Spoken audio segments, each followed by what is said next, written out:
copain. I grab my change, toss the slice back on the counter, and take off after the junkies and the goth chick. Fucking thing had garlic in the sauce anyway. The NYU kids have crossed the street to cut through Tompkins Square before the cops shut it down at midnight. The trio lags behind about 8 yards back, walking past the old water fountain with faith, hope, temperance, charity carved in the stone above it. The kids reach the opposite side of the park and keep heading east on 9th Street, deeper into Alphabet City. Great.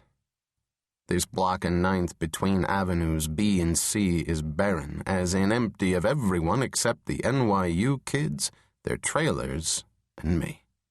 The junkies and the goth pick up the pace. I stroll. They're not going anywhere without my seeing it. What they want to do takes a bit of privacy. Better for me if they get settled someplace where they feel safe before I move in. They're right on the kids now. They move into a dark patch under a busted street lamp and spread out, one on either side of the kids and one behind. There's a scuffle, movement, and noise, and they all disappear. Fuck. I jog up the street and take a look. On my left is an abandoned building. It used to be a Puerto Rican community center and performance space. Before that, it was a PS. Now it's just condemned. I follow the scent up the steps and across the small courtyard to the graffiti-covered doors. They've been chained shut for a few years, but tonight the chain is hanging loose below the hacksawed hasp of a giant master lock. Looks like they prepped this place in advance of their ambush. Looks like they may be a little more than half smart. I ease the door open and take a look. Hallway goes straight for about 12 yards, then hits a T intersection. Dark. That's okay. I don't mind the dark. The dark is just fine. I slip in, close the door behind me, and take a whiff. They're here. Smells like they've been hanging out for a couple days. I hear the first scream and know where to go. Up to the intersection, down the hall to the right, and straight to the open classroom door. One of the NYU kids is face down on the floor with the goth chick kneeling on his back. She's already shoved her knife through the back of his neck, killing him. Now she's trying to jam the blade into his skull so she can split it open. The junkie guys stand by, waiting for the piñata to bust. The other kid has jammed himself in a corner in the obligatory pool of his own fear piss. His eyes are rolling around, and he's making the high-pitched noise that people make when they're so scared they might die from it. I hate that noise. I hear something crunchy. The chick has the knife in. She gives it a wrenching twist, and the dead kid's skull cracks open.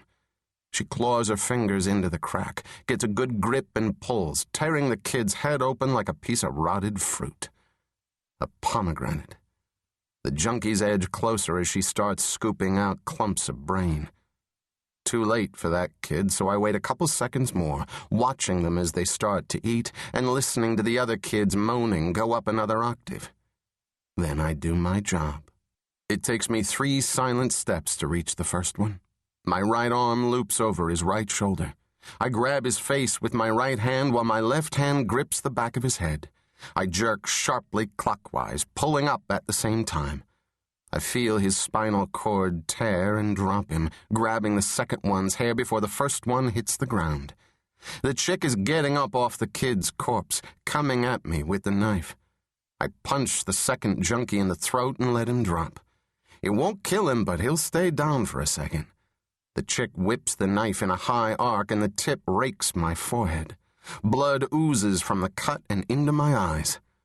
Whatever she was before she got bit, she knew a little about using a knife, and still remembers some of it.